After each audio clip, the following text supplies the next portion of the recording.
इस वीडियो में हम समझेंगे स्केलर और वेक्टर क्वांटिटीज क्या होते हैं और फिजिक्स को समझने के लिए हम डिफरेंट टाइप की फिजिकल क्वांटिटीज का उपयोग करते हैं, जैसे मास, time, force, length, displacement.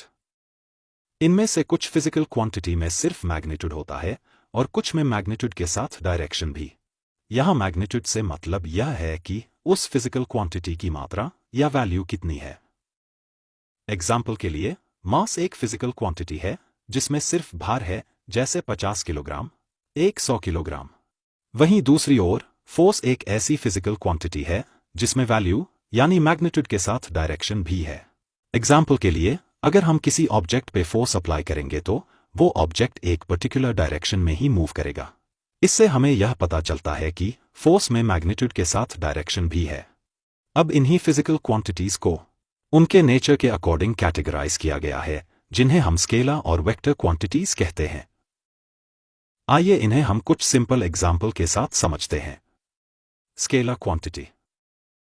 Scalar quantity वो फिजिकल क्वांटिटीज होती हैं जिनमें सिर्फ मैग्नीट्यूड होता है, डायरेक्शन नहीं होती। इन्हें हम सिंगल नंबर और यूनिट के साथ डिस्क्राइब कर सकते हैं। एग्जाम्पल के लिए, लेंथ, टेम्परेचर, टाइम और मास, ये सभी स्केलर क्वांटिटीज हैं। Vector quantities. वेक्टर क्वांटिटीज वो फिजिकल क्वांटिटीज होती हैं जिनमें मैग्नीट्यूड के साथ डायरेक्शन भी होता है। इन्हें ज्यादातर एक एरो से रिप्रेजेंट किया जाता है, जिसमें एरो हमें डायरेक्शन को बताता है।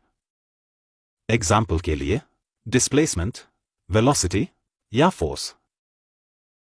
Thanks for watching.